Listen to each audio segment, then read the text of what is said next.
मित्रों नमस्कार। आप सभी का स्वागत है हमारे चैनल योग और अध्यात्म पे।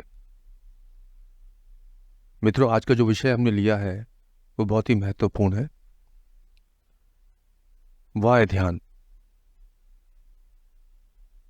आज हम ध्यान के विषय में बात करेंगे। ध्यान क्या है, उसको करने का तरीका क्या है, क्यों करना चाहिए, इसके बारे में बात करेंगे।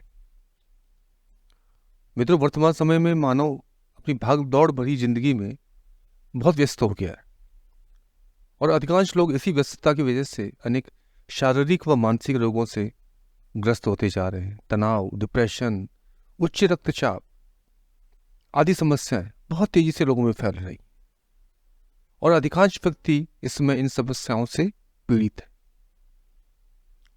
ऐसे में योग एक ईश्वरीय वरदान की तरह से हमारे जीवन में परिवर्तन लाता है। जो व्यक्ति योग को अपनाता है तो आसनों के द्वारा अपने शरीर को निरोगी बनाता है, शुद्ध करता है और धीरे धीरे ध्यान व अन्य यौगिक क्रियाओं द्वारा अपने मानसिक स्तर को अच्छा कर पाता है और अनेक मानसिक रोगों से बच जाता है। इसीलिए वर्तमान समय में मानव ध्यान क्रिया की तरफ आकर्षित हो रहा है। अनेक ध्यान केंद्र खुल गए हैं। विभिन्न आध्यात्मिक गुरु भी लोगों में जागरूकता पैदा कर रहे हैं ध्यान के लिए। पर ध्यान है क्या? आइए इसको समझने का प्रयास करते हैं। मित्रों, ध्यान योग राज विद्या का एक अंग है। यह एक ऐसी विद्या है जिससे मन को एकाग्र किया जा सकता है। ध्यान योग एक ऐसा योग है जो मानव को अपने मन, इंद्रियों पर नियंत्रण करना सिखाता है। ध्यान शब्द को परिभाषित नहीं किया जा सकता। जिस प्रकार ईश्वर, सुंदरता, भलाई आदि को अनुभव तो किया जा सकता है पर परिभाषित नहीं किया जा सकता, क्योंकि प्रत्येक व्यक्ति इसे अपने अपने तरीके से, अलग अलग तरीकों से इसको अनुभव करता है। इसका मतलब ध्यान अनुभूति की क्रिया है। ध्यान चित्त की निर्विकार अवस्था है, अर्थात जब मन शांत होता है तब ध्यान लगता है। ध्यान वह अवस्था है जब हम शरीर और मन दोनों को साध कर आत्मा के उस स्तर पर पहुंच जाते हैं जो शुद्ध चेतना है। उसको हम महसूस कर पाते हैं, स्वयं से मिल पाते हैं। ईश्वरीय अनुभूतियां होने लगती हैं। असीम आनंद जो सभी सांसारिक सुखों से परे है, अनुभव करने लगते हैं। आत्म साक्षात करने में सफल हो पाते हैं। ध्यान बाहर से अंदर जाने की कला है। ध्यान अंदर की यात्रा है। ध्यान चित्त की निर्विकार अवस्था है। मन की तीनों अवस्थाओं, चेतन, अवचेतन व अचेतन को मिलाकर मेरा चित्त बनता है।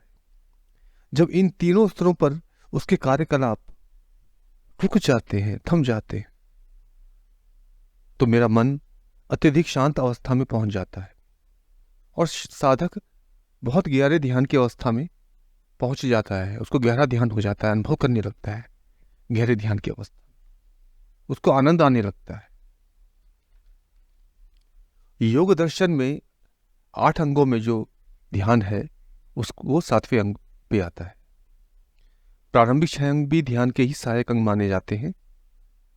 आइए हम ध्यान के बारे में स्वामी विवेकानंद जी के क्या विचार थे, वो क्या सोचते थे, ध्यान उनके जीवन में कैसे परिवर्तन लाया है, इसके बारे में जानते हैं। विवेकानंद जी ने ध्यान के प्रचार प्रसार में बहुत महत्वपूर्ण भूमिका निभाई। पश्चिमी देशों में तो विवेकानंद जी को ध्यान का प्रवर्तक माना जाता है। स्वामी विवेकानंद जी के जीवन में योग और ध्यान ने बहुत ही महत्वपूर्ण भूमिका निभाई थी। उन्हें ध्यान सिद्ध योगी माना जाता है। कहा जाता है स्वामी जी ने ध्यान की इस योगिक क्रिया से एक बहुत मोटी सी पुस्तक को कुछ ही घंटों में पढ़ लिया था, जिसे अन्य विद्वानों ने पढ़ने में 1 हफ्ता या उससे भी ज्यादा का समय लगाया था।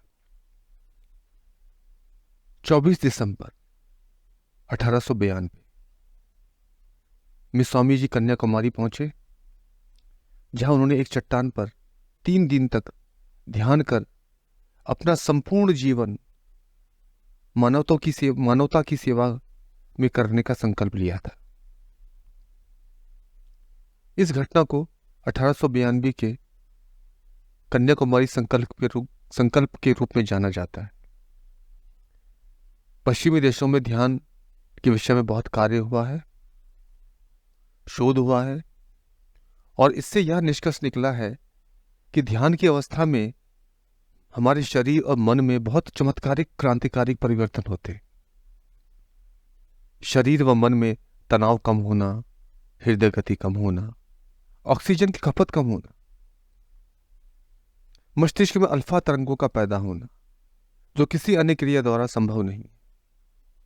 अल्फा तरंगे हमें शांति और आनंद प्रदान करती है। ध्यान की विभिन्न तकनीकें अपनाकर कैंसर जैसी घातक बीमारियों को भी दूर किया जा सकता है। ध्यान अपनी बहिरंग साधना को अंतरंग साधना में बदलने की प्रक्रिया है।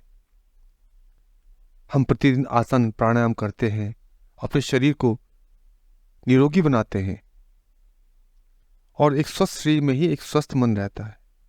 इसलिए नित्य प्रति योग करें, ध्यान करें, ध्यान करने का एक समय निश्चित करें। एक साफ सुथरे आसन पर बैठें, बैठने वाली जगह की शुद्धता का ध्यान रखें। ध्यान ऐसी जगह पे करें जहां स्वच्छ हवा का आवागमन हो, स्वच्छ हवा का प्रवाह हो। जब ध्यान करने बैठें तो प्रत्येक दिन अलग अलग जगह बैठ के देखें कहां आपको ज्यादा वाइब्रेशन फील होती है। ध्यान उत्तरी दिशा में या पूर्वी दिशा में बैठकर ही करना चाहिए। धीरे धीरे अपने ध्यान की अवधि को बढ़ाते जाएं और अपने जीवन में होने वाले चमत्कारिक परिवर्तनों के साक्षी बने, महसूस करें। इसलिए सभी से आग्रह है कि नित्य प्रति ध्यान को अपनी दैनिक क्रिया में शामिल करें। इसी के साथ हम आज की इस कड़ी को समाप्त करते हैं। आशा करते हैं आप ध्यान को अपनाएंगे और इसे दैनिक साधना में शामिल करेंगे। इसी के साथ आज हम इस कड़ी को समाप्त करते हैं। आप सभी को नमस्कार। आप सभी का दिन शुभ और मंगलमय।